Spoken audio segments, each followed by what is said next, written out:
Salam, selamat siang untuk kita semua. Yang saya hormati Bapak Pengasuh Mata Kuliah Kajian Seminar Masalah-Masalah Sosial, dan saya bangga muliakan kepada teman-teman seperjuangan.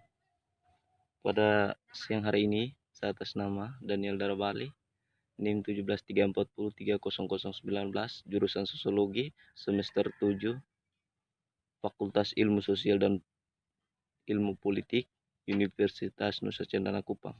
Adapun buku yang saya presentasikan pada siang hari ini yaitu yang berjudul Pengangguran. Dalam pengangguran acara tersebut selama 20 tahun ke depan, pengangguran yang sebenarnya biasanya berjalan jauh di bawah ini.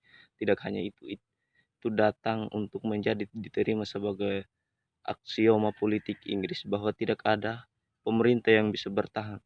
Nah, peningkatan pengangguran yang signifikasi dan berkelanjutan sulit untuk angka-angka yang tepat pada pernyataan ini. Jika hanya karena cara pengangguran diukur dan tingkat persentase dihitung perubahan selama bertahun-tahun, tapi tentu saja kasus bahwa saran yang dibuat pada tahun 1960-an bahwa kebijakan seperti itu berisiko menyebabkan 3 juta pengangguran sudah cukup untuk menolakkan dari tangan. Tidak ada pemerintah yang bisa bertahan hidup, sehingga dikatakan penemuan politik yang paling signifikan pada tahun 1980-an adalah bahwa tidak hanya pemerintah yang dapat bertahan hidup, tetapi mereka dapat dipilih kembali dengan meningkatkan mayoritas, dengan pengangguran dapat dipilih dengan mayoritas dengan pengangguran mendekati 3 juta dan masih meningkat. Meskipun sebagai besar kenaikan adalah konsekuensi dari kebijakan fiskal dan moneter pemerintah sendiri. Orang-orang mungkin meragukan bahwa dimaksud ketika kebijakan itu diberlakukan. Memang benar bahwa pemerintah Dekyar adalah orang pertama sejak Perang Dunia Kedua secara implisit untuk menolak gagasan bahwa hal itu dapat melakukan kontrol langsung atas tingkat pekerjaan.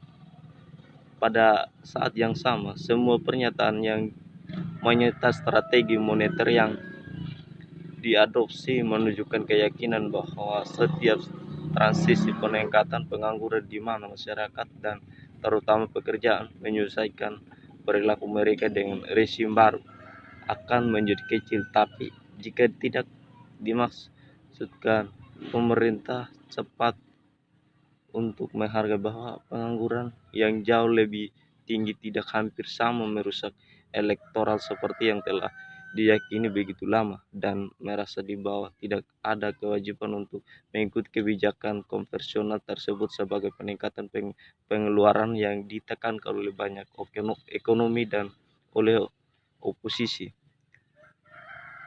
Demokrasi praktis yang ketidakabsahan politik yang telah lama dipegang ajaran mendorong gagasan bahwa itu mungkin tidak pernah benar, itu terus-menerus diulang tetapi tidak pernah diuji, atau ajaran itu bisa saja benar dalam iklim sosial pada tahun-tahun rekonstruksi pasca perang, tetapi secara bertahap kehilangan kekuatan sebagai standar peningkatan dan kenangan destrisi surut. Jika terlepas dari pengangguran yang tinggi, pendapatan real dari sebagai besar pria dan wanita yang tetap bekerja dipandang peningkatan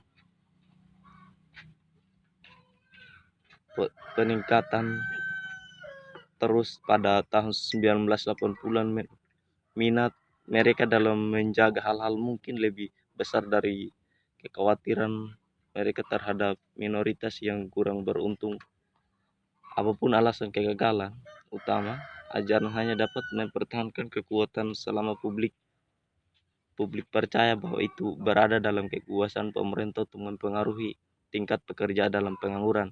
Nah, mungkin perubahan sikap politik mencerminkan pengakuan politik dari kebenaran pernyataan pemerintah bahwa itu tidak memiliki kekuatan, bahwa prinsip-prinsip manajemen pemerintah diikuti selama lebih dari seperempat abad oleh pemerintah partai buruh dan konservatif selalu sah, sehingga pekerjaan penuh telah terjadi tidak karena tetapi terlepas dari upaya pemerintah untuk mencapainya,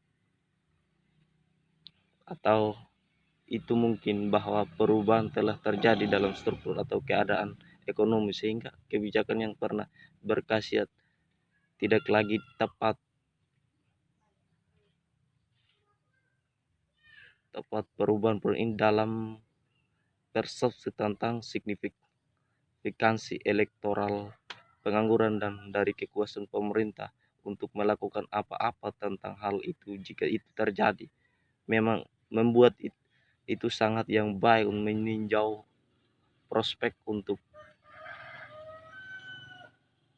pekerjaan dan pengangguran di Inggris di tahun-tahun mendatang.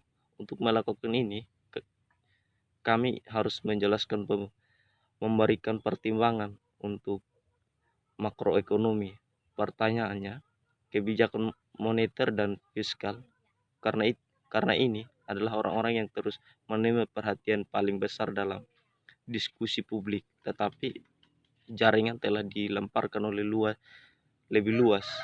Ada orang-orang yang menunjukkan keluar bisa menunjukkan yang terjadi di komputer dan dalam penerapan ekologi mikro dalam segala bentuk kegiatan ekonomi dengan peralatan perubahan pengangguran pekerjaan seringkali dalam jumlah yang sangat besar. Nah, yang kedua, perubahan struktural dalam makroekonomi output dan pekerjaan keadaan seni secara implisit diambil seperti yang diberikan. Nah, dalam jangka panjang, bagaimanapun penjelasan bahwa perubahan dalam keadaan seni artinya inovasi dan barang dan jasa memiliki pengaruh yang kuat pada pola kerja dan volume pekerjaan.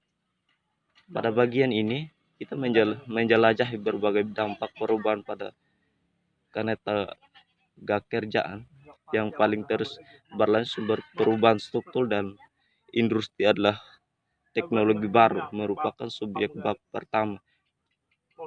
Mungkin hanya itu saja yang bisa saya sampaikan. Sekian dan terima kasih.